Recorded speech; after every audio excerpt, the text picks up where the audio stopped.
when you read the letters of Mary Wortley Montagu, you discover a woman in her time who was strong-willed, who was perceptive, who desired an education, and who would stop at nothing to make sure that her children received an education.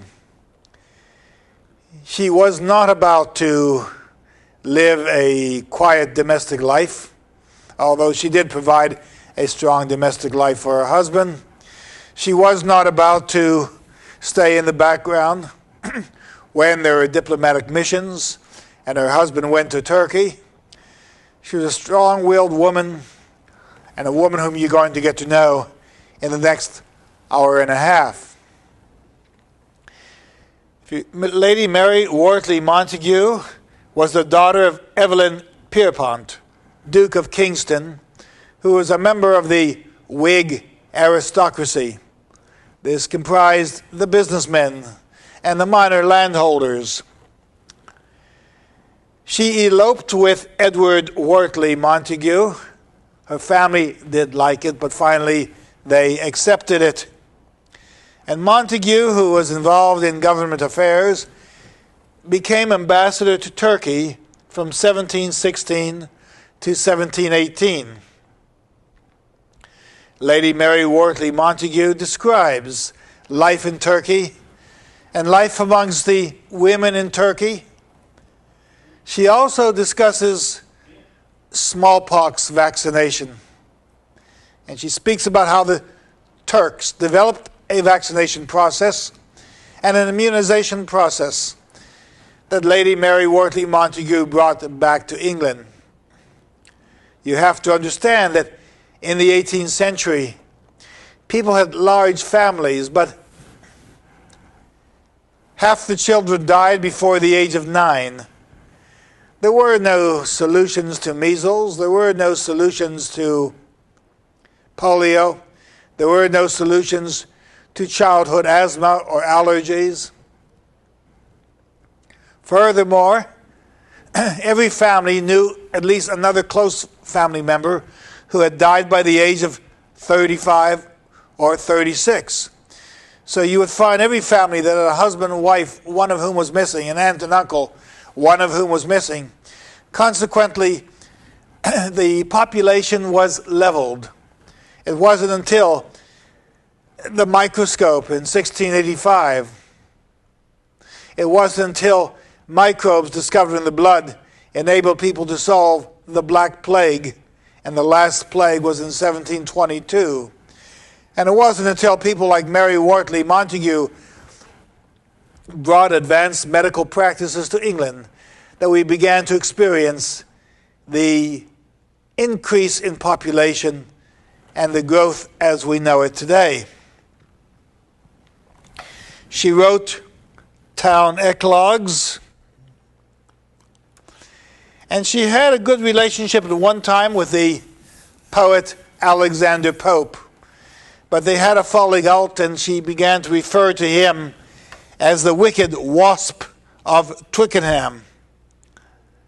Then in 1739, she moved to the continent, where she fostered her daughter, a young woman who married Lord Bute. Lord Bute became a Prime Minister of England. And we would have had more documents about Lady Mary Wortley Montagu, except for the fact that her daughter burned her diary in 1794. And what a treasure trove we would have had. Let's look briefly at the portrait of Lady Mary Wortley Montagu as Alexander Pope described her.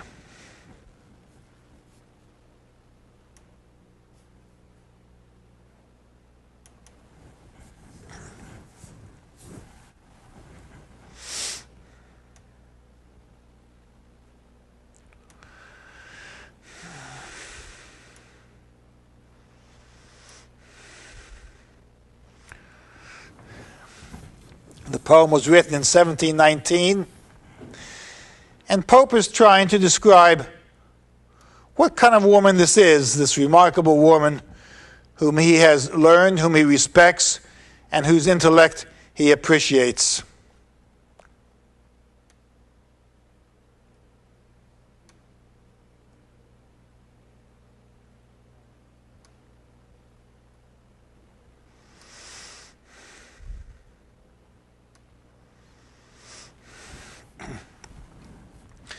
The poem, written in 1719, wasn't actually published until after her death in 1803.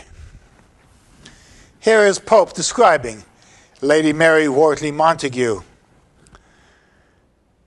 The play, full smiles around the dimpled mouth, that happy air of majesty and youth, so would I draw, but oh, 'tis vain to try, my narrow genius does the power deny. What kind of person was she? He would like to describe the equal luster of the heavenly mind, where every grace with every virtue's joined. So he appreciated her mind, he appreciated her manners, he appreciated that she was the perfect woman whom he could describe. What did she do? Learning not vain, and wisdom not severe. She was with greatness easy, and with wit sincere. Now, what do we mean when we say learning was not vain? She didn't read books, and she didn't use knowledge just as a way of showing people she was bright. She didn't try to show off. She didn't try to impress people. She knew the language. She knew the literature. She conversed with her peers, and they respected her. Wisdom not severe. She didn't come down on people. She didn't use her wisdom to criticize people. She didn't attack them. She was a woman of great breeding, little gossip. With greatness easy. She had married Lord Montagu, and so she mixed with prime ministers, and she mixed with people of royalty, and in Turkey she mixed with sultans. She mixed with prime ministers. And what do we mean when we say that she was with wit sincere? Wit, as Addison described it, is the right word in the right place. An easy dialogue, an ability to cull ideas and communicate ideas with the right words exactly as they ought to be expressed. Who was this woman? With just description, show the soul divine. And Pope, with just description, show the soul divine. And the whole princess in my work should shine. So Pope is now celebrating her, saying he is able to incorporate her into his work because she is so bright. She adds luster to his poetry. She becomes a subject equal to his poetry, and she becomes celebrated in his poetry. She has, I'll repeat, that happy air of majesty and youth. So would I draw, but oh, 'tis vain to try. My narrow genius does the power deny. The equal luster of the heavenly mind, where every grace with every virtue is joined. Learning not vain, and wisdom not severe, with greatness easy, and with wit sincere. With just description show the soul divine, and the whole princess in my work should shine. Now, I've mentioned to you that Lady Mary Wortley Montagu was involved in politics.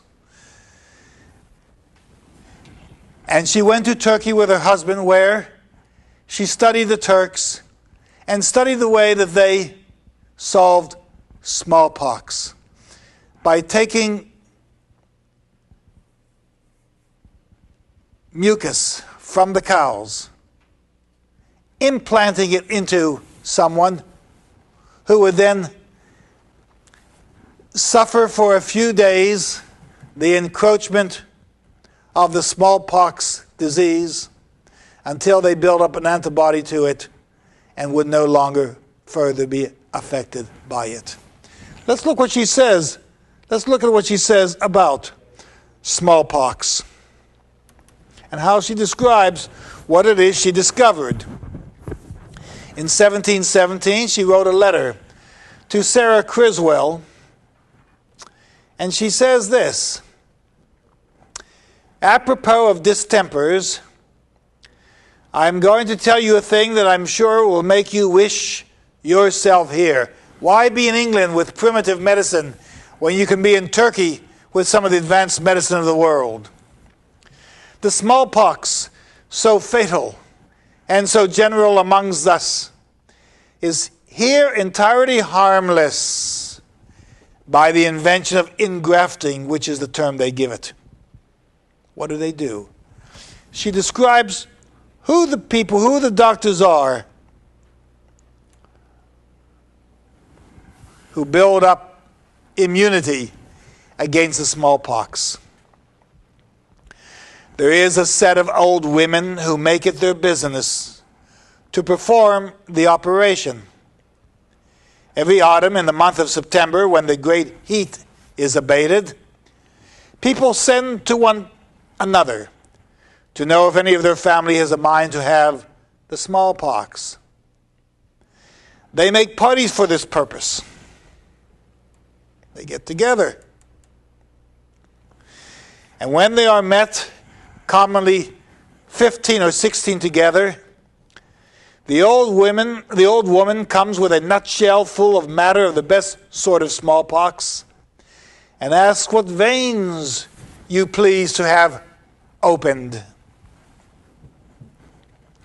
She immediately rips open that you offer to her with a large needle, which gives you no more pain than a common scratch, and puts into the vein as much venom, that is the smallpox, as can lie upon the head of her needle, and after binds up the little wound with a hollow bit of shell. This is a live substance. Just as Jonas Salk, when he developed the polio vaccine, used live chemicals implanted in the body, as opposed to the Sabine, which did not use live particles. And she says, with this little bit of shell, this woman opens up 4 or 5 veins. Now, there are people who do not follow this methodology. The Greeks, for example, have a different style. And Lady Mary Wortley Montagu criticizes that style. She says, the Grecians have commonly the superstition of opening one in the middle of the forehead, one vein, in each arm and on the breast to mark the sign of the cross. But this has a very ill effect, says Lady Mary Wortley Montagu, all those wounds leaving a little scar. And it is not done by those who are not superstitious, who choose to have them in the legs or that part of the arm that is concealed. So just the technique of where you're going to open up a vein, where you're going to implant the smallpox, is important to Lady Mary Wortley Montagu, as is important to the Turks, who have, of course, no reason to emulate the cross on their bodies. What else happens? These children who are then infected with the smallpox to build up immunity, the children or young parents play together all the rest of the day and are in perfect health till the 8th day. Then the fever begins to seize them, and they keep their bed 2 days, very seldom 3. They have very rarely above 20 or 30 in their faces, that is smallpox marks, which never mark. And in 8 days' time, they are as well as before their illness. Where they are wounded, there remains running sores during the distemper, which I don't doubt is a great relief to it. The running sores help purify the treatment. Every year, thousands undergo this operation.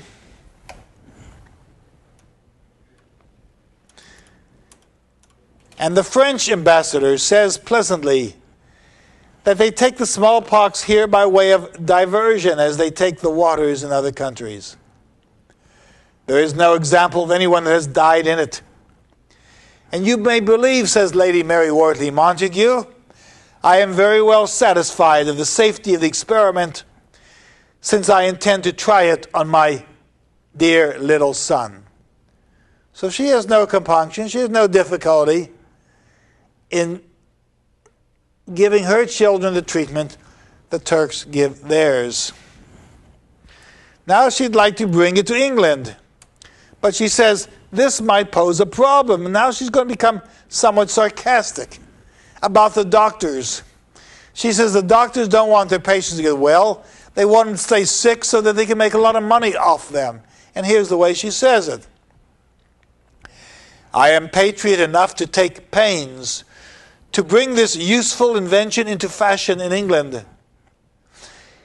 And I should not fail to write to some 4 doctors very particularly about it, if I knew any one of them that I thought had virtue enough to destroy such a considerable branch of their revenue for the good of mankind. There are doctors who specialize in smallpox, who would lose a lot of income if their patients weren't to get sick.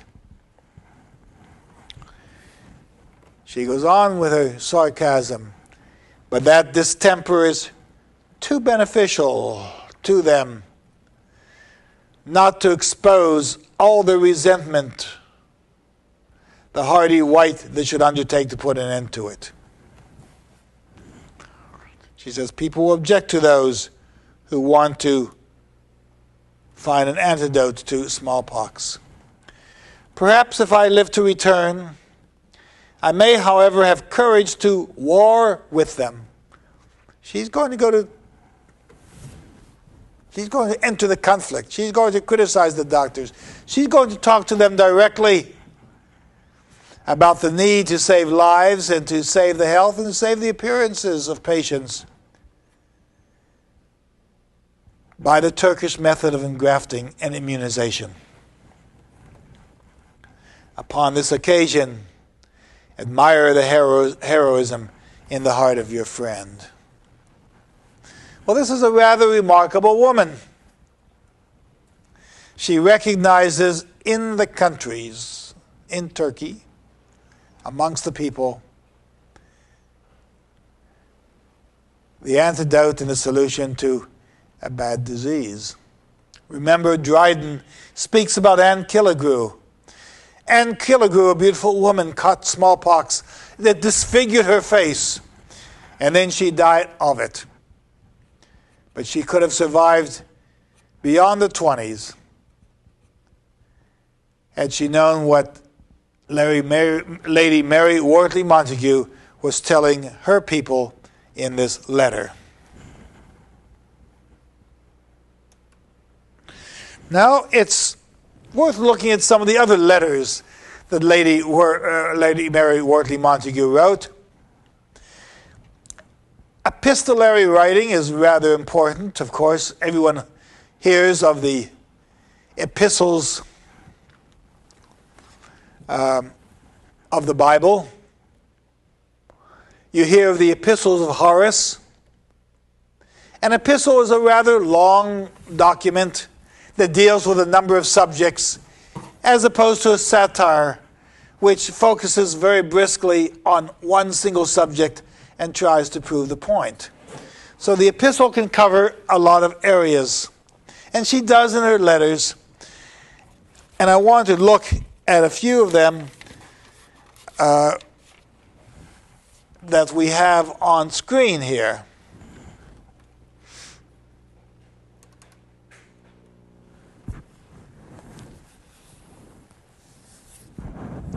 Here she's advising a woman who wants to get married, but whether you should marry someone with a great deal of money or just a little money. She says it depends on what you need. Writing to Philip on Monday, on January 10, 1713, she says, though 'tis easy to be without superfluities, 'tis impossible to be without necessaries. And as the world is made, and she's a little sarcastic here, and I see no prospect of its being reformed, there are some superfluities become necessaries. You can be without 6 horses. You can't be without a coach. So if you have a coach, maybe 1 or 2 horses are absolutely necessary, but not an entourage of 6. You can be without laced liveries, that is, fancy costumes for your servants, designed suits, silk stockings and silk garb and silk hats. She says you can be without laced liveries, but you can't be without footmen. Now, every household in England had at least 3 servants, one of whom may have been the footman, because you had to go out to get the groceries, and you had to carry the slop out the door, and you had to prepare food from scratch. You could not buy bags of lettuce in plastic bags as you do in modern supermarkets. Here she is. You don't have to dress your servants elegantly, but you do need them.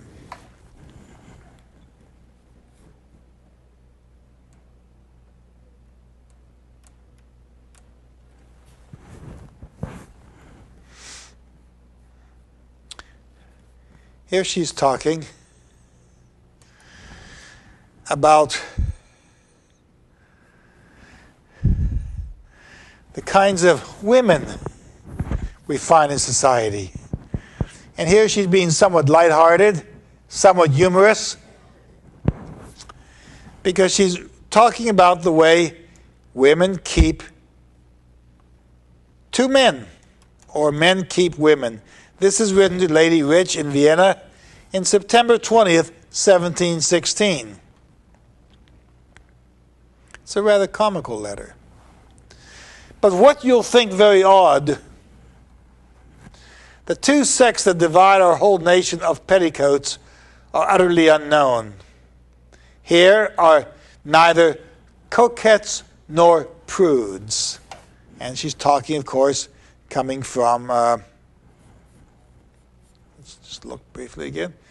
She's speaking about Vienna and the Society of Vienna, where her husband is apparently performing some diplomatic service.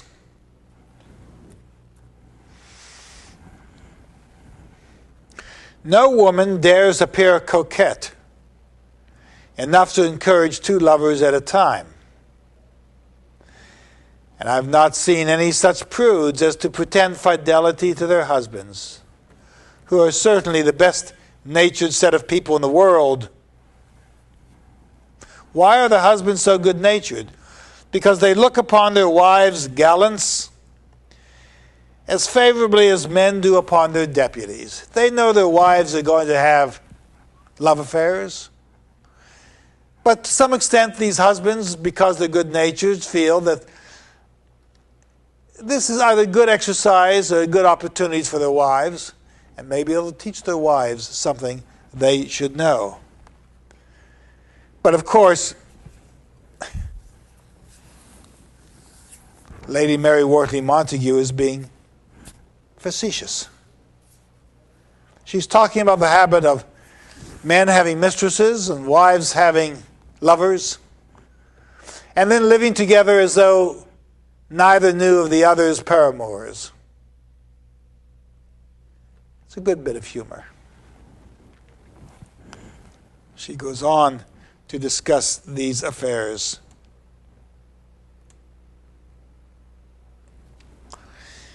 She says, I have not seen any such prudes as to pretend fidelity to their husbands,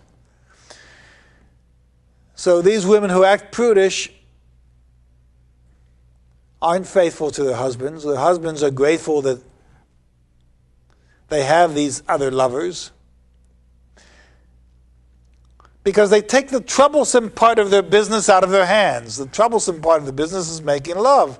And these husbands who are attached to these women for business purposes and business arrangements aren't that interested in their wives as much as they're interested in their mistresses. So the mistresses having gallants will take the business off the hands of their husbands. Obviously, Lady Mary Wortley Montagu isn't being serious. These are letters in good humor.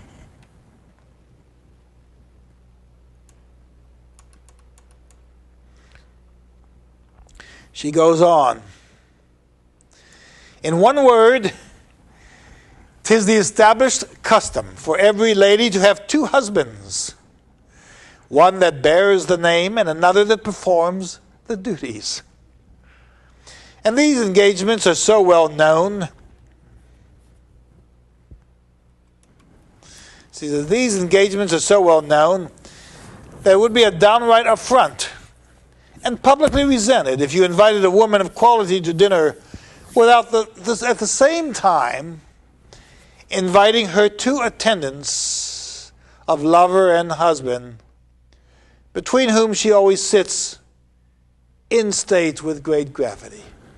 So these arrangements are so well known, so popular, so well attended to, so common, that when you invite someone to dinner, a woman to dinner, invite both her husband and her lover. Everyone will understand and no one will object. Sarcasm, humor,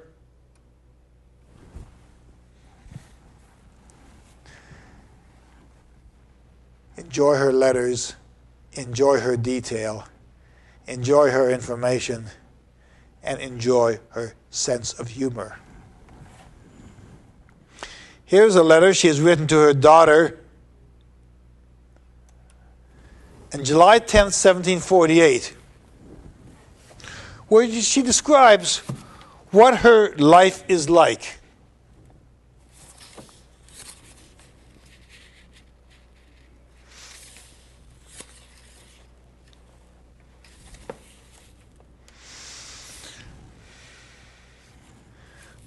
What is the way of life one should follow? She writes,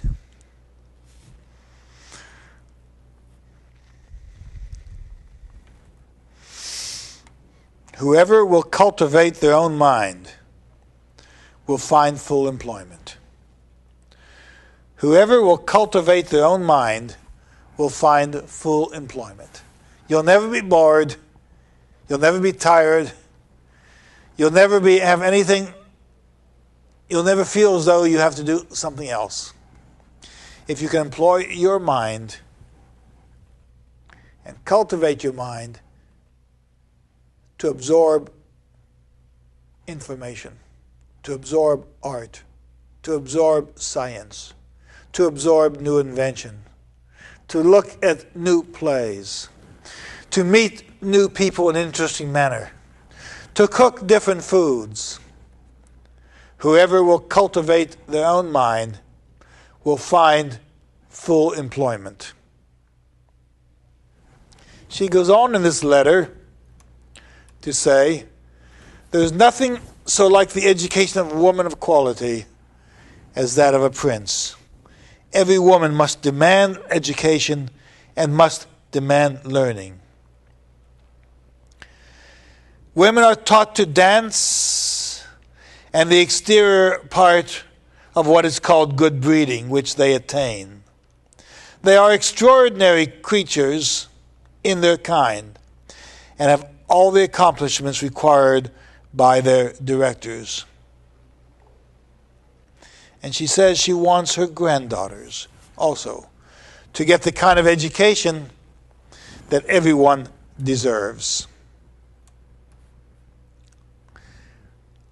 Now let's look at some of the letters of Lady Mary Wortley Montagu. I'll read a few passages just to give you some idea where she's going and what she does.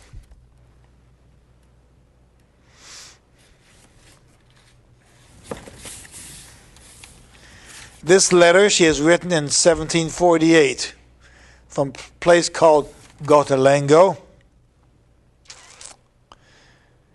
She's writing to her daughter and tells her how she spends her time. She says, I have been this past 6 weeks and still am at my dairy house, which joins to my garden. I believe I've already told you it is a long mile from the castle, which is situated in the midst of a very huge village. She likes where she is, along the River Thames, not far from Twickenham, where Alexander Pope lives. The spot of ground is so beautiful, I'm afraid you will scarce credit the description, which, however, I can assure you shall be very literal. She says you can go by stairs cut into the turf to ride on the river, or you can walk 200 yards on the side of it where you find woods of 100 acres. We're talking about places like Kingwood or places like distant Katy Prairie. How does she spend her day? She says, perhaps I shall succeed better in describing my manner of life, which is as regular as that of any monastery. I generally rise at 6. Those of you who come here at 8:30 in the morning to attend class or are getting up by 6. I generally rise at 6, and as soon as I have breakfast, I put myself at the head of my weeder women and work with them till 9, so that she has a crew of women who weed the gardens, and she works alongside them. I then inspect my dairy and take a turn among my poultry, which is very large. She says she has in her stock 200 chickens, besides turkey, geese, ducks, and paycocks.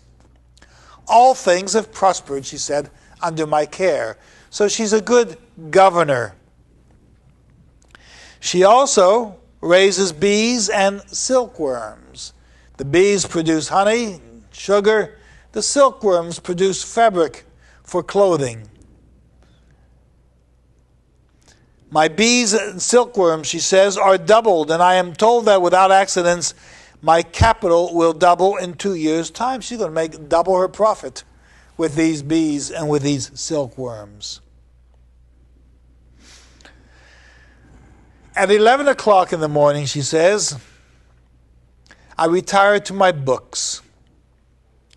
I dare not indulge myself in that pleasure above an hour. So she spends from 11 to 12 reading. At 12, I dine and sleep after dinner until 3, a 2-hour dinner break.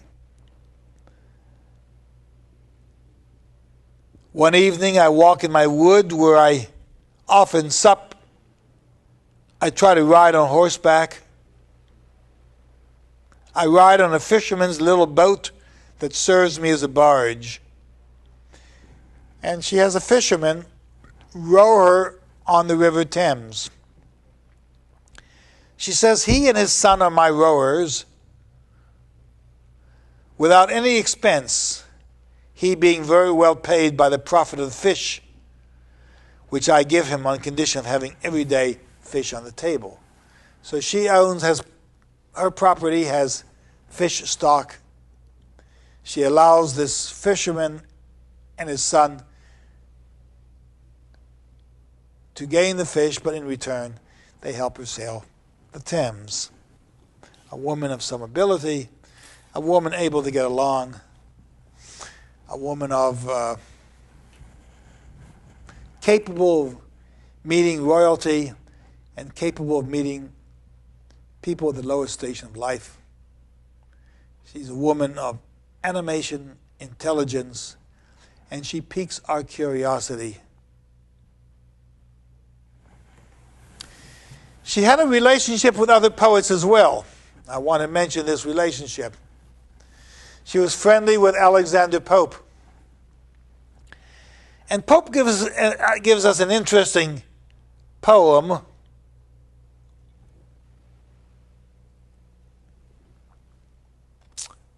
And then she answers it. But before we get into that poetry, Pope's poetry and her response, I want to look at a piece of poetry that she herself has written called A Ballad for Lovers. And you'll find it in your text.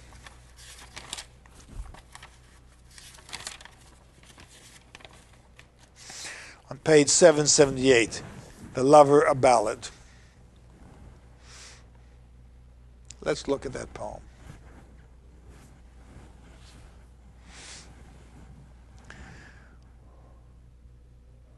I've mentioned to you before that rhymes in the 18th century are not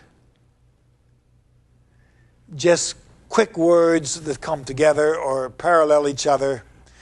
These are not words that are simply thrown at the end of a line to match and to move you from one to the other.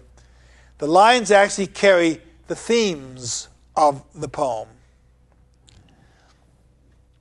And here she has a woman who realizes that people want to make love to her, take away her independence, and she wants to be free.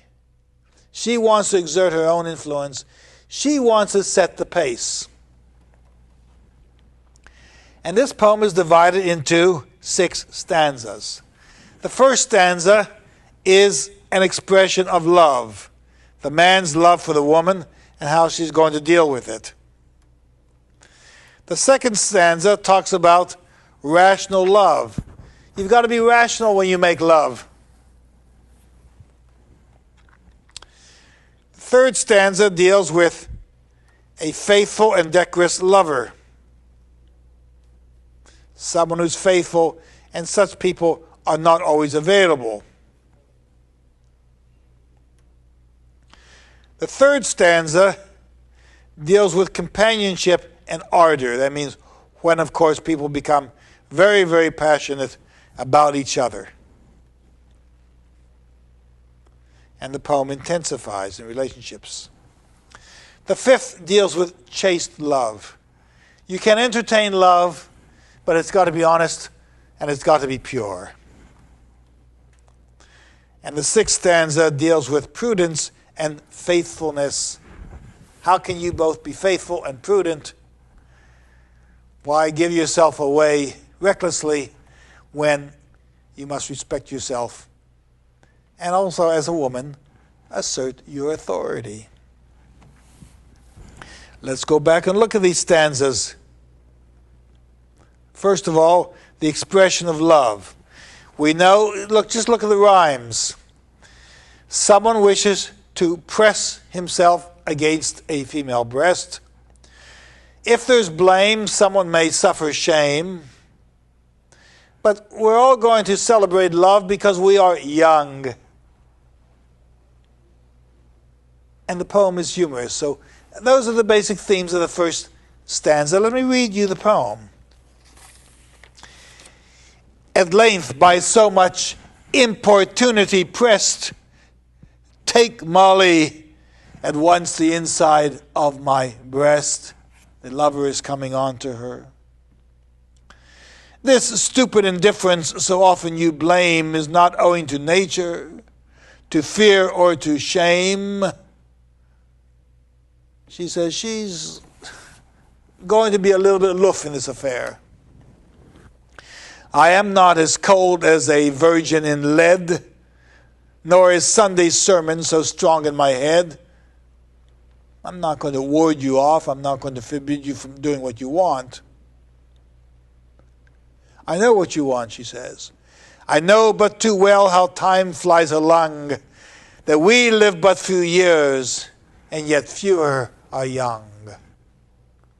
Okay, we too are young, and we want to enjoy love, and we want to enjoy life.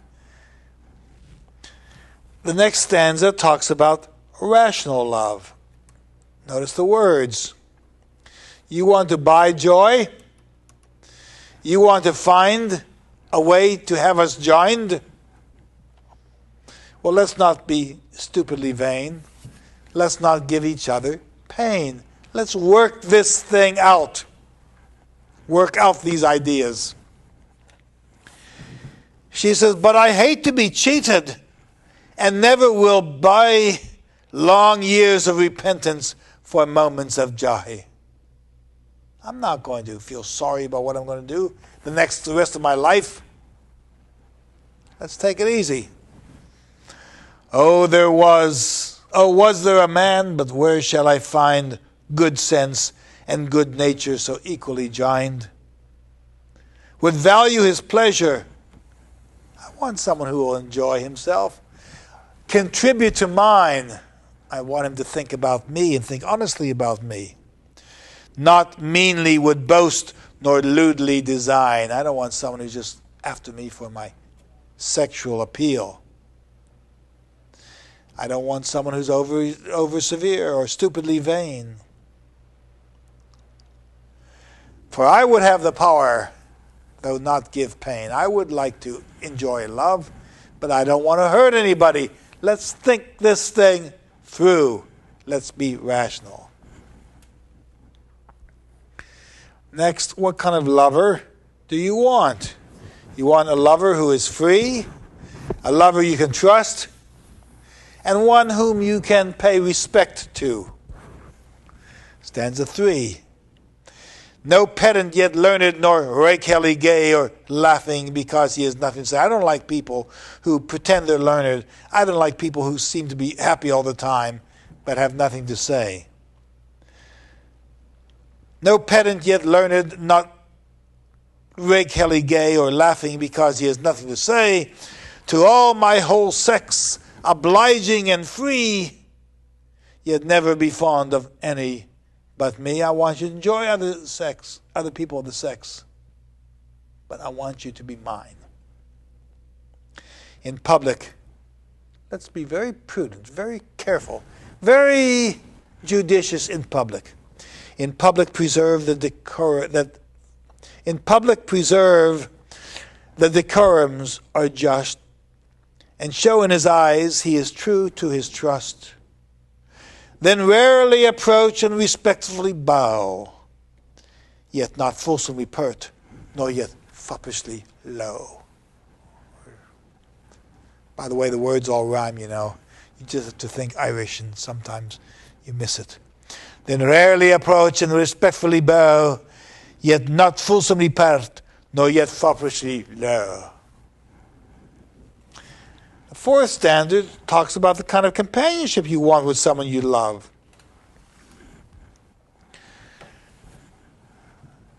We think about events in the past. We endear ourselves to each other. We try not to fear or raise fears amongst us. And we want to live in such a way that we can forgive people's actions. Let's just be good companions. Stanza 4. But when the long hours of public are past, and we meet with champagne and a chicken at last, it's time for dinner. Champagne and chicken. You can go to Patronella's or some such restaurant where you can have the two and enjoy them together. But when the long hours of public are past, and we meet with champagne and a chicken at last, may every fond pleasure that hour endear be banished afar, both discretion and fear. Let's just have a good time.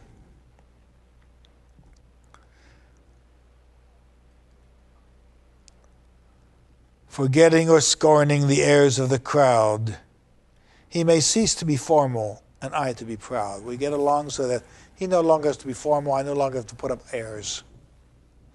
Till lost in the joy we confess that we live, and he may be rude, and yet I may forgive. He may come on to me. We may make love, but I'm going to forgive his overt actions because we understand each other. The long hours of public are past, and we meet with champagne and a chicken at last. Stanza 5. What is real love? Love is solidly fixed. It's handsomely mixed. We can confide in our lovers. And no one can bribe me so that I lose my chastity. No amount of money would keep me from maintaining this good relationship that we have.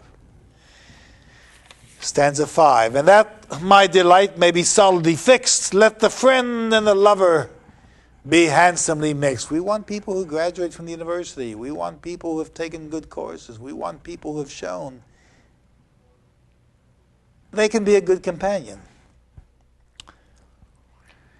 And that my delight may be solidly fixed, let the friend and the lover be handsomely mixed, in whose tender bosom my soul might confide, whose kindness can soothe me, whose counsel could guide. She wants someone who can take care of her. Someone whose counsel will help her follow the right course of action. From such a dear lover as here I describe, no danger should fright me, no millions should bribe. But till this astonishing creature I know, as long have lived chaste, I will keep myself so. So she has held on to her virginity, her chastity, because she hasn't met this kind of lover to whom she can release herself. She's not met anyone whose kindness can soothe her, whose counsel can guide her. Well, the last stanza expresses the need for prudence and faithfulness. I never will share with a wanton coquette. I'm not going to go with a loose woman. I'm not going to be part of her existence and belief. I never will share with a wanton coquette or be caught by a vain affectation of wit. I'm not going to just show myself off. The toasters and songsters may try all their art, but never shall enter the pass of my heart. Those who try to flatter me, those who toast to me, those who try to buy me drinks, they're not going to get to me. I loathe the lewd rake, the dressed foppling despise. Before such pursuers, the nice virgin flies. So if a man is going to act lasciviously toward you, you don't want him. And if he's going to just dress fancifully for you, just to show himself off, before he wants to undress before you, you don't want him. Before such pursuers, the night's virgin flies. And as Ovid has sweetly in parables told, we harden like trees and like rivers are cold. Now she comes back with the idea that we're going to preserve ourselves. We're going to preserve our nature. We're going to preserve our integrity. We're going to preserve our freedom. And we're going to maintain our chastity because we have not yet found the lover who can soothe us and the lover who can provide the counsel we need. A rather nice poem. But notice the rhyme scheme in the last stanza. Coquette and affectation of wit. A wanton coquette and affectation of wit become a rhyme, and they're both the same type of person. You don't want people who are affected, and you don't want people who are wanton.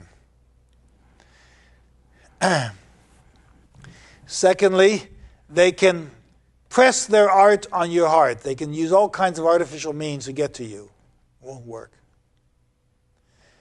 If you see a fopling you despise, then the virgin will fly. And then parables are told how women maintain their integrity, sometimes their frigidity, in order to preserve their virtue until they find the right person. Another good poem. A poem skillfully written because the rhymes help us carry the motifs.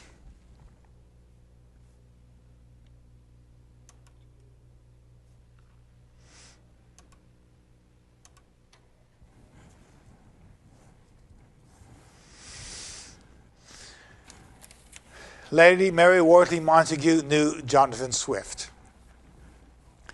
And we know that Jonathan Swift wrote some misogynistic poetry. There's some indication that Jonathan Swift, while he met with women, while he entertained Stella, while he had a close friend, while his friendship with Stella, Esther Johnson, and with her friend Rebecca Dingley are well known, we do have evidence that Swift took every opportunity to rail against the virtue of women and to demonstrate that the pride of women was, as in the Pride of Gulliver's Travels, something he could attack. So we're going to look at Swift's poem, A Lady's Dressing Room, and we're going to see how Lady Mary Wortley Montagu answers this particular attack. It's a rather long poem. I'm going to read you key passages of it. This is Swift's poem written in 1730, The Lady's Dressing Room. And notice that these women are vain,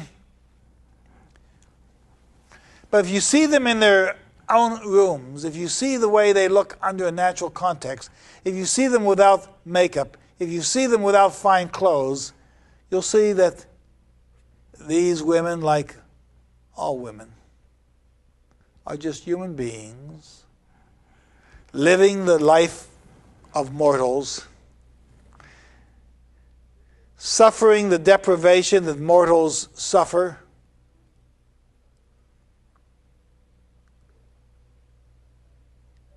and looking in the bedroom much different than they appear when they're out on the street in high fashion.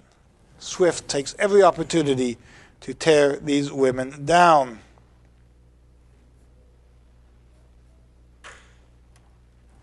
"5 hours it takes her to get dressed. 5 hours, and who can do it less in by haughty Celia spent in dressing? The goddess from her chamber issues, arrayed in lace, brocades, and tissues." Now, when you have a rhyme like "lesson," rhyming with dressing, that's called Hudibrastic. That's a rhyme meant to be laughable and meant to be humorous. Samuel Butler wrote a long book-length poem against the Calvinists, and he called it Hudibras. And the laughter, the funny rhymes, the joking rhymes are called Hudibrastic rhymes, and here it is, lesson in dressing. Okay, the man sneaks into the woman's room and sees her in her fashion before she puts on her makeup. Strephon, who found the room was void, and Betty otherwise implied, she doesn't see him there, stole in and took a strict survey of all the litter as it lay. So when she came in after a date, the woman began to throw her clothes on the bed, on the floor, wherever, and here's what she looks like. Whereof, to make the matter clear, an inventory follows here. And first a dirty smock appeared beneath the armpits, well besmeared. This is realistic literature. Strephon the rogue displayed it wide and turned it round on every side. On such a point few words are best, and Strephon bids us guess the rest. Remember, people in the 18th century did not bathe every day. Some of them bathed but once a year, and occasionally would go into water and clean themselves off. What does Strephon do? But Strephon swears how damnably the men lie in calling Celia sweet and cleanly. Now listen while he next produces the various combs for various uses, filled up with dirt so closely fixed, no brush could force a way betwixt. So her hair is dirty, the combs are filled with dirt. A paste of composition rare, sweat dandruff, powder, lead, and hair. So you have to comb through all this. No one's going to the hairdresser at this point. A forehead cloth with oil upon it to smooth the wrinkles on her front. Hair alum flour to stop the steams exhaled from sour, unsavory streams. So it's hot out, and she's sweaty, and this is what she looks like.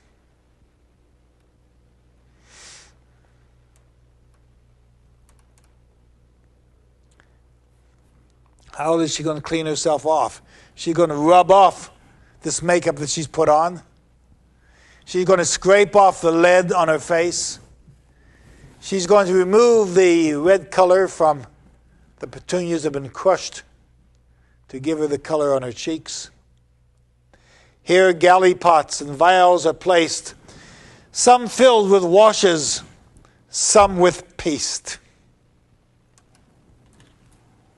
some with pomatum, paints and slops, and ointments good for scabby chops. A lot of women in the 18th century would put lead base for their makeup. And so they suffered the deterioration of their faces, their noses, their cheeks, and had to have prosthetic devices to make themselves look lovely. Those are the scabby chops. Hard by, a filthy basin stands, we're at line 38. Hard by, a filthy basin stands, fouled with the scouring of her hands. The basin takes whatever comes, the scrapings of her teeth and gums. Jonathan Swift in this poem is not giving us a very pretty picture of women in their homes, but it's realistic. A nasty compound of all hues, for here she spits and here she spews. But oh, it turned poor Streffen's bowels when he beheld and smelt the towels. Those of you who keep house, those of you who wash clothes, can appreciate what you're looking at these towels. But oh, it turned to poor Streffen's bowels when he beheld and smelt the towels, begummed, besmattered, and beslimed with dirt and sweat. With dirt and sweat, with dirt and sweat and earwax grimed. Yeah. Begummed, bemattered, and beslimed, with dirt and sweat and earwax grimed. No object Streffen's eyes escapes, here petticoats and frowsy hapes. Nor be the handkerchief forgot, all varnished o'er with snuff and snot forgot, and its rhyme. Swift, who believes that human beings are too prideful, tries to reduce them to the level of animals. When he shows their animal behavior when they don't have time to get dressed and don't have the opportunity to spend 5 hours beautifying themselves. Norman Brown has written an essay in which he describes Swift's excremental vision, in which Swift demonstrates the putrid nature of the human body and by implication suggests the beauty of spiritual belief. And those who celebrate the body ignore spiritual belief. What else? The stockings, why should I expose, stained with the marks of stinking toes, of greasy coifs and pinners reeking, which Celia slept at least a weekend, so she slept in her clothes. What else do we find?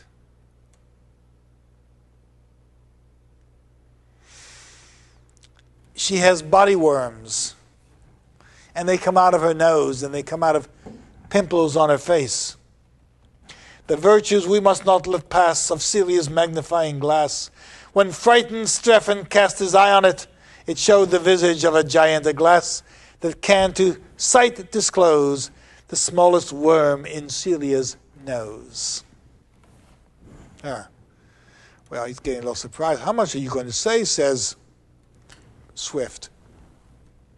And remember, Lady Mary Wortley Montagu is going to respond to this poem, and we're going to look at the response in a few moments. Why, Strephon, says Swift, why, Strephon, will you tell the rest? And must you needs describe the chest? What, in fact, does she have in her room? What kinds of furniture? What kinds of fake furniture that's supposed to look expensive, but is cheaply bought, with rings and hinges counterfeit? You see? With rings and hinges counterfeit. The poem gets worse.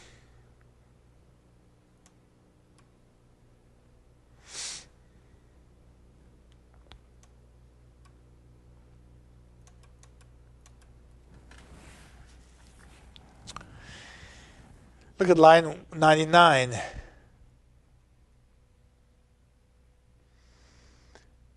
What happens when you're cooking? What happens when you're living in these homes without air conditioning?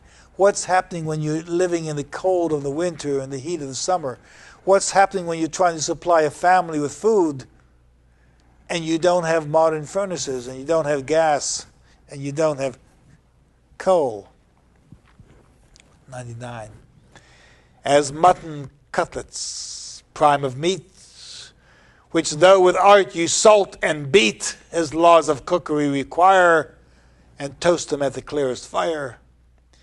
If from adown the hopeful chops, the fat upon a cinder drops, now you're getting the fat falling through the fire, perhaps onto the floor.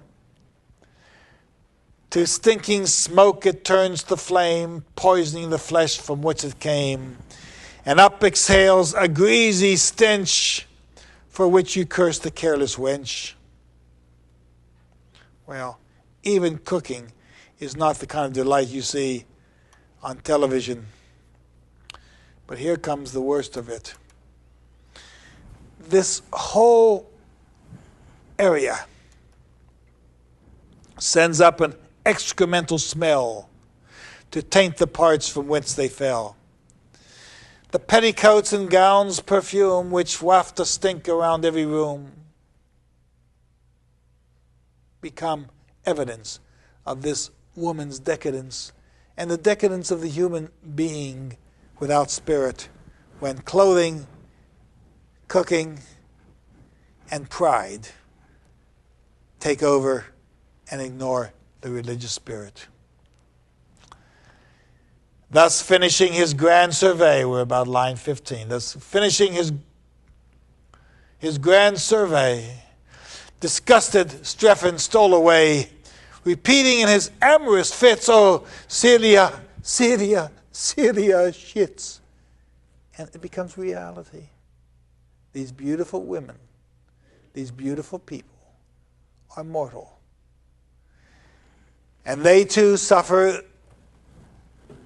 the nature of mortal beings, which is animalistic. To eat, to eliminate, to survive. And everything else becomes the pride of the culture. Well, this is Swift's poem against women. It's misogynistic if you want to draw those lines. The problem is that having gone into the boudoir, Strephon now has become disillusioned with women altogether. He should have stayed out. He should have waited for them to emerge in their fine clothes, with the fine makeup, with a fine smile, ready to drink wine and enjoy dinner. Here's the curse upon Strephon. But vengeance, a goddess never sleeping, soon punished Strephon for his peeping. His foul imagination links each dame he sees with all her stinks. And if unsavory odors fly, he conceives a lady standing by. So Strephon now becomes incapable of describing women's own emotions. Well, let's see how Lady Mary Wortley Montagu answers Jonathan Swift. She writes in a poem entitled "The Reasons That Induced Dr. Swift to Write a Poem Called a lady's dressing room. Now, if you look at her poem, you're going to find these major themes in it. Number one, Swift is portrayed as a fop. The lady the lady the lover is with demands money for her sexual favors. The whore, paid, now receives the dean. And here's Lady Mary Wortley Montagu saying that the dean must pay for his love. People are misled. As they are about making love, we discover that one must not exceed one's limitations. And in this poem, Lady Mary Wortley Montagu suggests that the lover, who is Swift, trying to make love, becomes impotent. The woman whom he's making love to is furious that he has failed her. He's so disappointed, he demands his money back. And he claims he will write a poem about her. A nasty poem.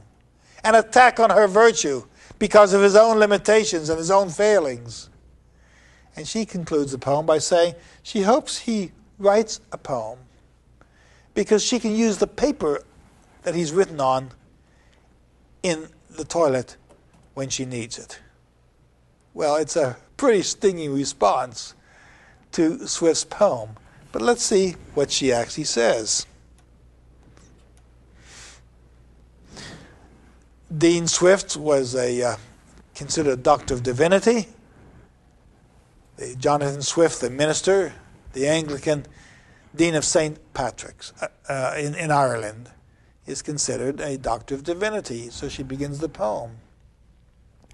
The doctor in a clean starched band, his golden snuff box in his hand, with care his diamond ring displays, and artful shows its various rays.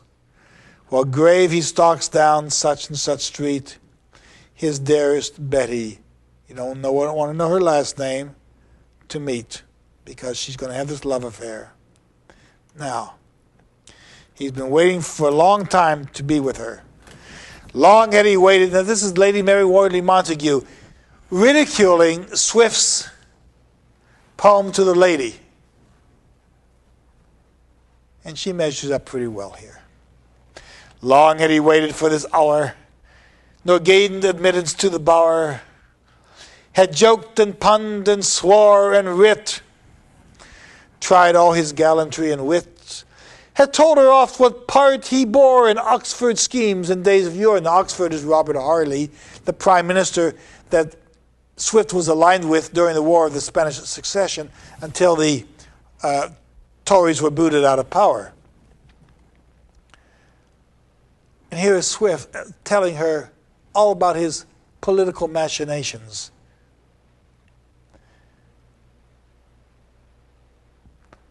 But body, politics, nor satire could move this dull, hard-hearted creature. The woman is not going to make love until she receives her return. Jenny, her maid, could taste the rhyme and grieve to see him lose his time. Had kindly whispered in his ear, for twice £2, you enter here. So she knew that the Swift is going to write about her. So she's going to make him pay, both for making love to her and for celebrating their love in literature. Here we go. Here's Lady Mary Wortley Montagu describing this love affair, where she's ridiculing Swift. The destined offering now he brought, and in a paradise of thought with a low bow approached the dame, who smiling heard him preach his flame. He's preaching, but to her. His gold she takes. Such proofs as these convince most unbelieving she's. Other women have to know the story.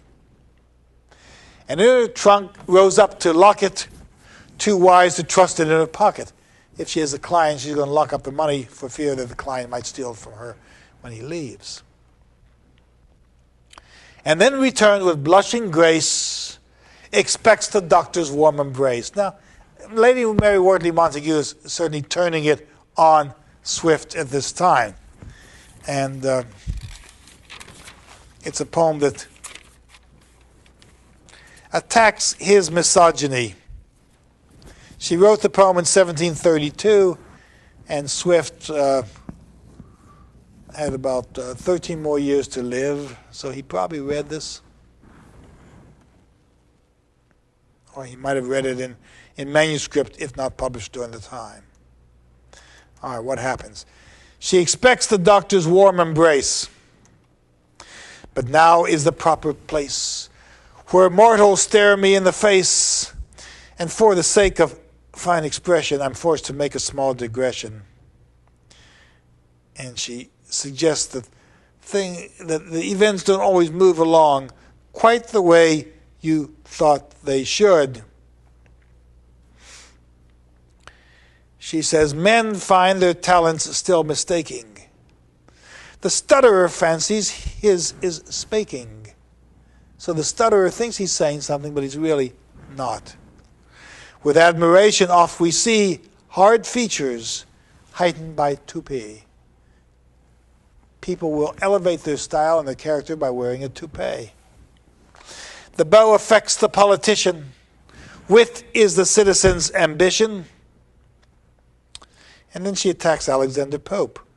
Poor Pope philosophy displays on with so much reason, rhyme and little reason. She didn't think the essay of man made much sense, apparently. But she suggests that his philosophy is not based on reason. And though he argues ne'er so long, that all is right, his head is wrong. So she says something's wrong with Pope, even though he expresses the idea for reason.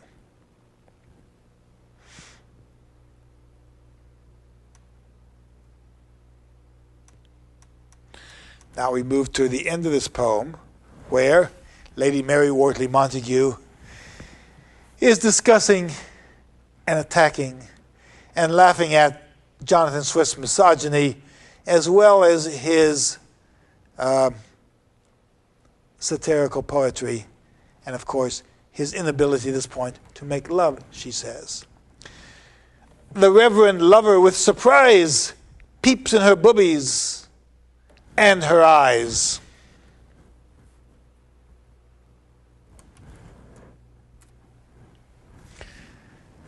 And kisses both, and tries and tries.